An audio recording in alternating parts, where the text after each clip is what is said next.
2 years after Myanmar's military overthrew the elected government, a United Nations official has accused member states of failing to respond adequately. UN Special Rapporteur for Myanmar, Tom Andrews, called it the second anniversary of the international community's failure to effectively address the crisis.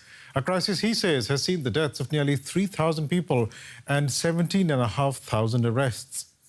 Meanwhile, inside Myanmar on Wednesday, streets in many places were left largely deserted as part of a so-called silent strike against the regime. In the countryside, though, armed resistance continues against the junta. I'll be speaking to a Myanmar journalist about that in a bit, but first, this report on how Myanmar was plunged into crisis. The first signs of trouble. Soldiers rounding up members of parliament in the dead of night.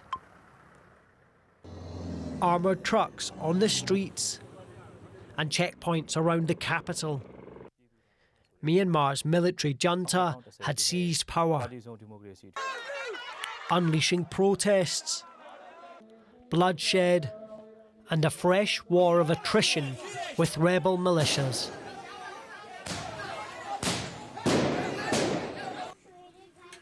Coup was among those forced to flee her home because of the fighting. Living in a camp for refugees, she now bears the scars of this conflict.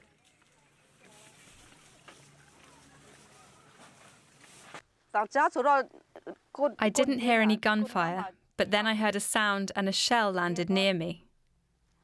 I just fell down. My 2 nieces were with me, and they were killed at the same place when another shell landed. I feel very sad.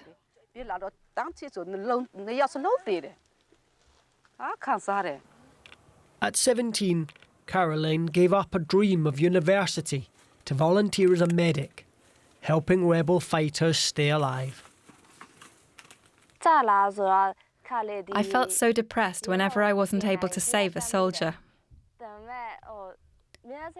But I realised that I can't be depressed all the time. I have to think how to improve myself and how to save them next time.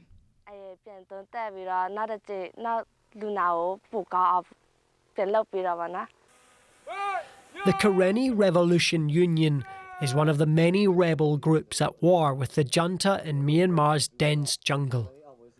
They've vowed to keep fighting until the government is elected by the people, no matter the cost. When a soldier dies, every friend and family member of this soldier is depressed. We have to encourage them to be stronger. For Ju Tit, staying strong isn't easy. Her teenage son, like so many, joined a rebel force following the coup. He died in combat. After I raised him and cared for him his whole life, I feel lost now that he's gone.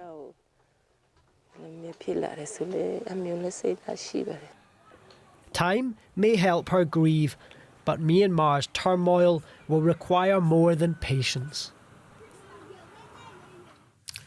Joining me now for more is Tintin Neo. She's Managing Director of Burma News International, an independent network of media organizations in Myanmar. Ms. Neo, we've seen pictures of empty streets in Yangon as part of a silent protest against the military. But what does that say about the pro-democracy movement in Myanmar's cities? Is it alive? Yes, we can see that from this silent strike that's showing they still do not accept the military coup, and they are still in a high and very strongly against the military coup, and they are still fighting for their rights, freedom, and also their fundamental human rights. So that this is also showing that, we pro-democracy groups stay together even after 2 years, and that we will keep this kind of momentum to fight until we win, until we get rid of this military regime from our country, where we can also build a federal democratic country where all the different ethnic groups and the individual enjoy their rights, and also democracy that have like a federal principle in our country. Yes. But does that also not show that perhaps the military's crackdown against the pro-democracy movement is working? And the reason I ask this is because just last year, for instance, or the year before that, you had major demonstrations across cities in Myanmar. We are not seeing that right now.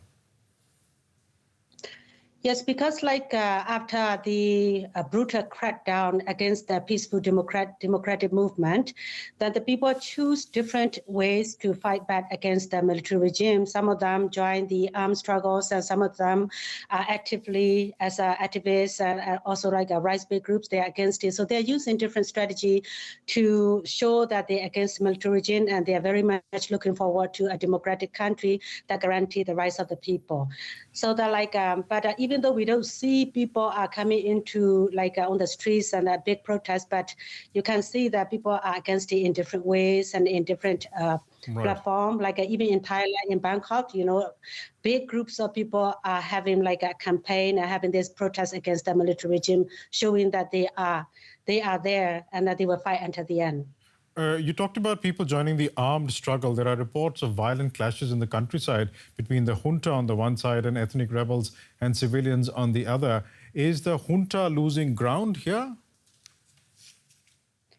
We can say that junta cannot completely control the whole country yet, even after 2 years, because like in different places, like there are the people who highly supported the people who joined the armed struggles. They are with the armed struggles, and they are with the people defend force, and they are with the ethnic armed organization that against the military regime.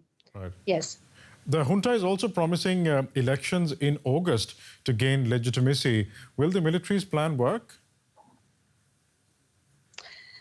They will go ahead and then organize this election, even like there is the whole country is against them, because that is their only ways out to get the legitimacy. But I'm sure that the people will never accept it, because like this is the military regime ways to get credibility, and that they try to show that they can have the power with the wills of the people, but that can never happen, even though the physical election can be actually taking place. Yeah. Do Myanmar citizens feel abandoned by the international community? Not at all. In some extent, the international communities are showing their support more than ever. In the past, we can see that, we have never seen this kind of like a strong support that we get from the international communities, because even like, yesterday, Canada, Australia, US, UK, they come out with like a concrete and targeted sanction, even like, aviation of, fuel, selling to the, the military regime. So this is very benefit to the people. And then we really appreciate the international community are taking some action that is important to us. Yeah. We'll leave it there. Thank you so much for joining us today, Tin Tin Nyo. Thank you so much. And as Ms. Nyo just said, Western sanctions have been tightened just in the last 48 hours. For the first time, the US has sanctioned officials of a large state-owned oil and gas company, which is the single largest revenue earner for the junta. Canada and the UK have sought to cut off incomes from the sale of aviation fuel, and Australia has targeted members of the junta and a military-run company. But is all this enough? Helping me answer that is Phil Robertson, Deputy Asia Director for Human Rights Watch. Phil, for 2 years, you and other rights activists have been demanding sanctions against the junta's oil and gas companies. Are Tuesday's sanctions by the US, UK and Canada enough? Well, we're finally getting somewhere with these sanctions. They've sanctioned individuals rather than the overall Myanmar oil and gas enterprise. But this is a start. This is a beginning, building on what was done previously by the European Union, which sanctioned the entire enterprise. So, I'm hoping that we're going to now see some real progress. This is a real shot across the bow for the Myanmar military junta, that their financial lifeline is really at risk. But one needs to ask why the Western nations needed to wait 2 years to initiate this action. Well, it's an excellent question. We were calling for this in the first month after the military coup, because everybody recognizes that the oil and gas revenues are the most important financial lifeline for the military junta. All they would say to us is that we have to start lightly and then we'll add more. Our attitude was actually you should go the other way around. You should hit them hard at the very beginning. Now we're finally getting there, but it's still not enough. I mean, I think that the international community needs to recognize that there has to be concerted efforts and not just now and again connected to an anniversary, once a year. Now, UN Special Rapporteur on the situation of human rights in Myanmar, Tom Andrews, has called it the second anniversary of the failure of the international community to respond effectively to this crisis. Do you see that failure continuing? Well, I think there's a lack of political will outside of a few governments to really sort of take this on. And what we're seeing in the region here in Southeast Asia is that the ASEAN, the Association of Southeast Asian Nations, is still hopelessly divided on this issue. Everybody's looking to Indonesia to take something forward, but the reality is that they need to get more support from like-minded countries, and those like-minded countries need to engage with these frontline states in order to build a coalition that can really take the pressure forward. Meanwhile, Phil, China and Russia continue to arm the Myanmar military. Is there a way to end that support? I think that there is an effort to try to pressure these Russia and China to do more, but really it requires something by the UN Security Council. A global arms embargo is something we've been calling on that council to take forward for a long period of time, but it has been blocked effectively by Russia and China. We saw a resolution pass in December, which was an important first step, but it was watered down and things like arms embargo and military sales were taken out of the resolution. We'll leave it there for the time being, but thanks so much for joining us today. Phil Robertson.